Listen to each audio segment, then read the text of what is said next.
This video on HLBZ, I'm going to show you exactly what I'm expecting the price to go and whatnot. Let's get right into the video. You might be surprised or not, but disclaimer, nothing on the channel constitutes professional and or financial advice.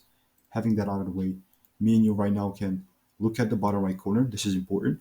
Bottom right corner and see how this thing has actually performed. First, 91% in the past year is a big number, okay, to have in mind.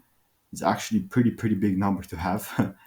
Even this past week, I think this was like the most volume that we have actually experienced in the wild. Yeah, the past week was just just insane. Okay, you can see how the volume just skyrocketed. 1.5 billion. 1.5 billion. That's of course a lot. But coming into here, my previous prediction looked something a little like this on the like 10 or 15-minute time frame. I was expecting these lows to get cleared and also these exactly what we got with the prediction. But right now, the question is, what am I expecting right now to happen? My genuine prediction is for this to actually let's go to the 30-minute.